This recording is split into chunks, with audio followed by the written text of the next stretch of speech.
you I can filibuster when it comes to Marcia Ball. I'm not going to do that. I'm going to say a couple of thank yous. I want to say thank you to HEB and Armadillo headquarters for being our lead sponsors today. So, Liz and I got to Austin, Texas from up in North Texas in 1981. Now, we'd grown up in Saginaw, Texas. I'd gone to Baylor. I'd really never been in a place like this. And overnight, and by the way, we were supposed to be here for 1 year. We had a job for 1 year, and we were going to go back up to North Texas, we thought. But you know, what happened to us was we started going to the clubs and the bars, and we started hearing the music. And one of the things that happened was we saw Marcia Ball. And I remember, I think my memory's right on this, that the first time I ever saw Marcia was at Hut's. And of course, at other places, in Zona Rosa later and things like that. And by the way, I wrote a book a few years ago about Austin, and one of the things that I wanted to do was talk about, of course, Austin's music. And the person I chose to kind of be the voice of Austin's music was the person I felt like really sang to me when I was a young man in Austin, Texas, and that was our friend Marcia. I can remember sitting still in a club, watching Marcia and feeling like it was a physical experience. Because I was watching her hands go up and down those piano keys and watching that leg, and I felt like I was having a physical experience. But here's the thing. When I heard her sing songs like "That's Enough of That," and I'll fight anybody today that doesn't believe her version of "I Would Rather Go Blind" isn't the best version of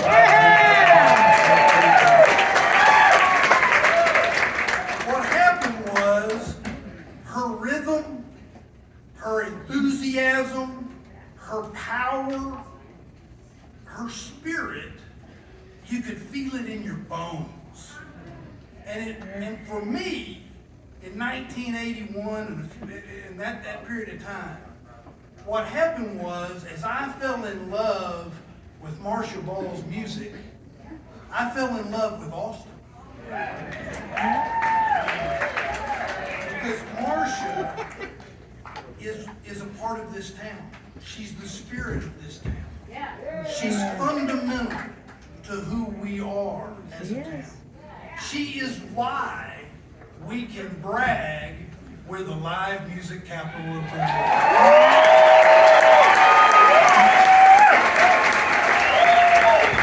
Marcia Ball is an iconic part of the live music capital of the world. She's an iconic part of Austin, Texas, period. So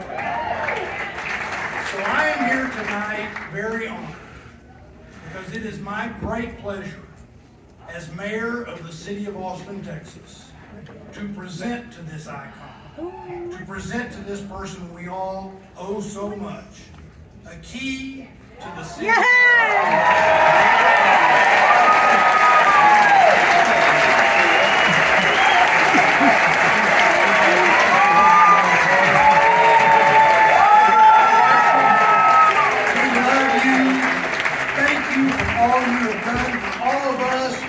The joy and pleasure you've brought to each and every one of us. God bless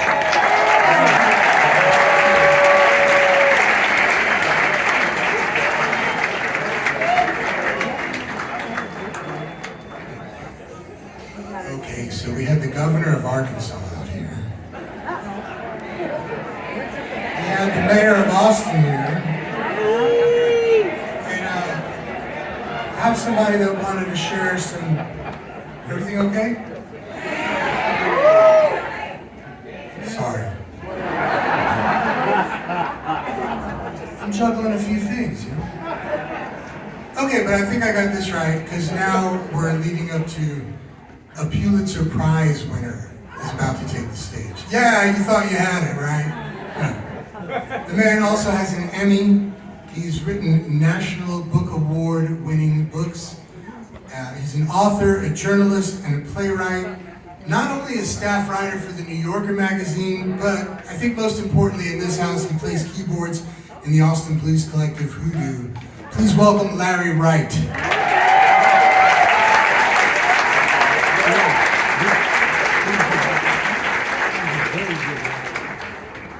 Well, Marcia, I didn't know we were going to be this close. So I'll just deliver my remarks to you. You all heard that Marcia arrived here in 1970 with her former husband, and they were on their way to San Francisco, and her car broke down. A Carmen Ghia. Marcia, have you ever given any thought to what our life would be like if you'd been driving like a Toyota? So they played around the town waiting for the car to be repaired. They went to a lot of hippie spots. They went to Campbell's Hole. And Marcia got to see her feet underwater for the first time. A transformative experience. I first saw Marcia, like most of my contemporaries, playing at Antone's in the early 80s. And one time I took a friend of mine, he was a Hollywood producer, to see Marcia play. And there was a point I remember so distinctly. She stood up, she kicked back the piano stool, she fell to her knees, and she started, she was playing Sea Cruise. And her hands were moving so fast, they were lost in the blur. And, ooh-wee, baby. This Hollywood producer said something to me that a lot of men were thinking, I'd like to date her. It didn't trouble his highly imaginative idea that he was 5'4". Fortunately for our story, another man that stepped into Marcia's life, Gordon Fowler. Now, Gordon confessed to me that he'd been stalking Marcia for years, lurking in the shadows whenever she played, too shy to introduce himself. His bookkeeper, who played softball with Marcia, managed to make an introduction. So, on that first date, he was worried that his old pickup was going to label him as a deadbeat. So he wrote a hot check for a red Ferrari. True story. And when Marcia slipped into this magnificent vehicle, she said, "It's funny, you look more like a frog than a prince." Well, Gordon was hooked. That first date ended with a handshake. Second date, handshake. Then Marcia was playing a gig in Shreveport, and she sent a message to Gordon. It said, "Miss you." Aww. He caught a plane and got there by the break, carrying only his toothbrush. Now, this is the man, incidentally, if you don't know, he sold his chili company to a big conglomerate a few years after that. And a bunch of men in suit flew into Austin to a downtown bank where they had the closing. And Gordon came in his running shorts and graciously accepted the check for $12 million and folded it up in the little pocket in his running shorts. And at some point, the businessmen decided they might want to do a little due diligence on Marcia. And they asked, "Do you have a problem with drugs in your band?" And she said, "Yeah, finding any." In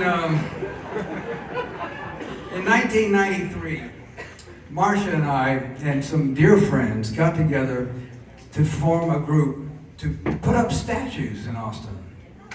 Yeah. And we had, it was a loose idea. If it hadn't been for Marcia, I'm sure it would never have come together. But we met, do you remember, in this little Italian restaurant, South Congress, East Live Oak. If you know that, in conjunction, there's a tiny spit of land, a little triangle that obtrudes into South Congress. And right behind it was that Italian restaurant. Right. So the reason we were there was that there was only one statue in Austin outside of the graveyard and the Capitol building. It was a little smaller than life concrete Stephen F. Austin in the middle of that little spit of land with his musket, and he was staring at the dirty movie theater across the street. And his torso is sitting in my yard. We convened, and the first order of business, what are we going to call our group?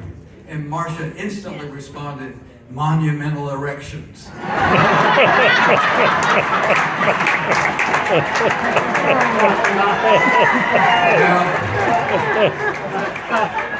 we didn't go there. When Capital Area Statues were cast, became an official organization soon after that.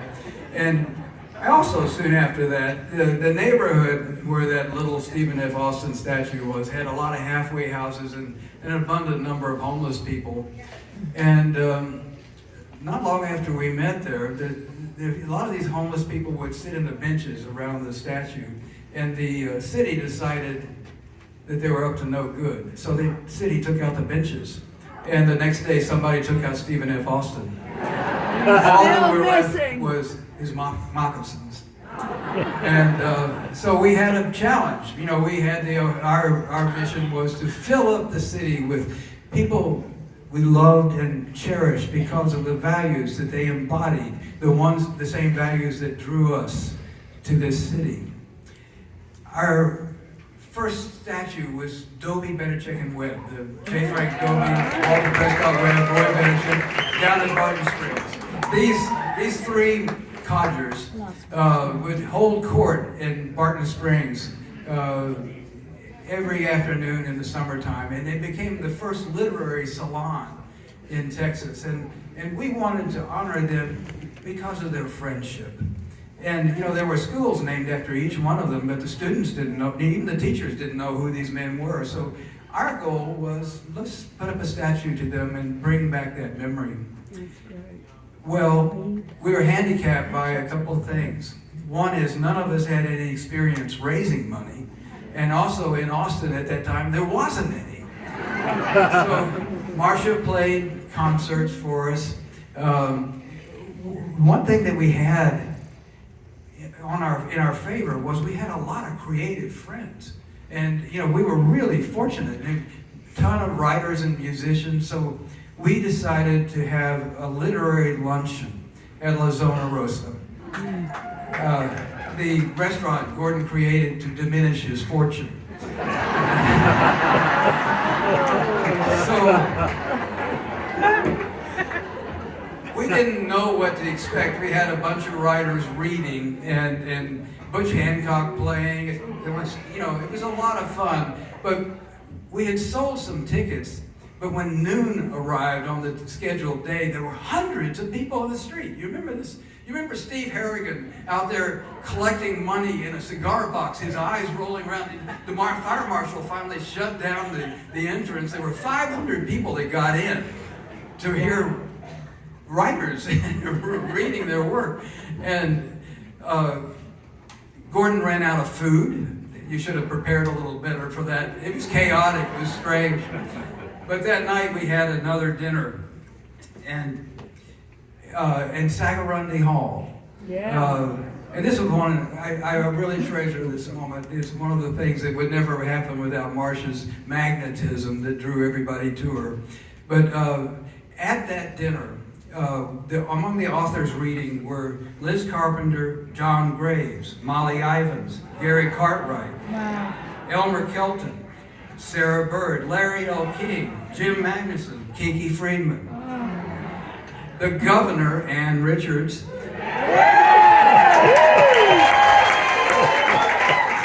she wouldn't have done it without Marcia. She introduced the show, and it's nice to say it in this theater, Joe Sears and Jason Williams MC.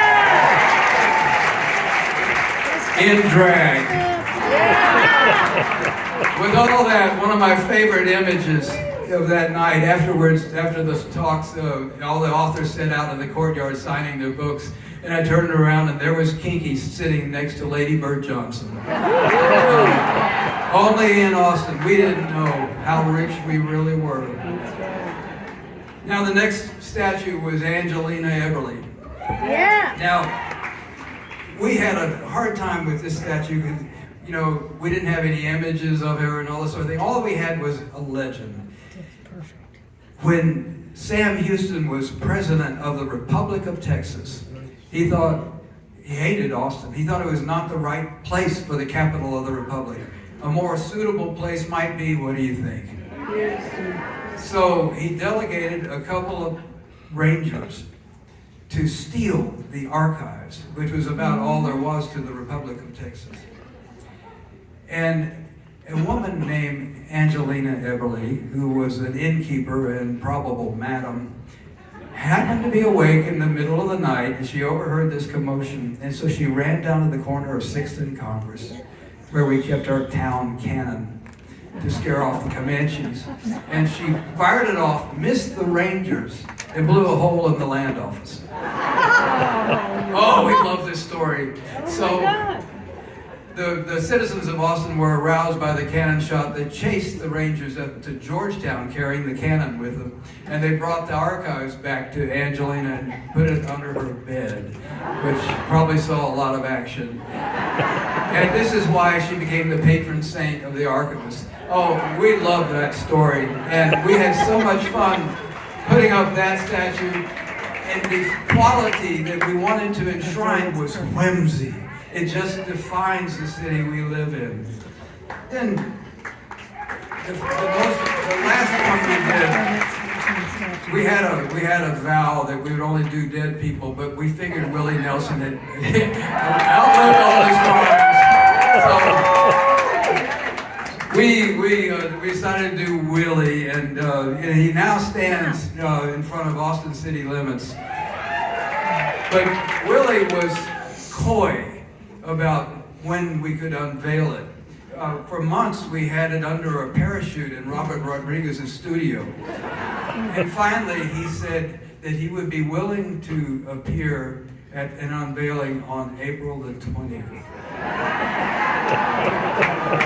And I didn't know, I had no idea.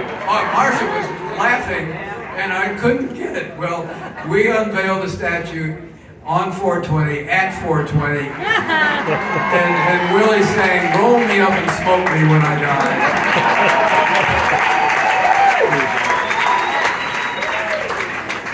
Now, for the last few years, Marcia and I and my son, also named Gordon, have been working on a musical based on my novel about Mr. Texas, called Mr. Texas. And it's been one of the greatest joys of my life to collaborate with Marcia as a musician, sitting around the piano, working out tunes, surfacing lyrical ideas. It's just been terrific fun for me, one of the greatest honors in my life. And we found out, however, that to get a musical open on Broadway, you just needed to have about $20 million.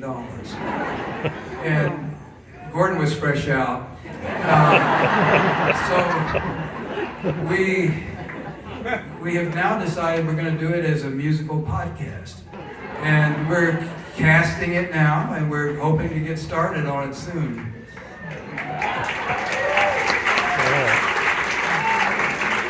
I just want to say, with all the changes in our culture, from the interests and the exes of the people that we love in this town, there's been one constant, one fixed star in our constellation, and that's Marcia Ball.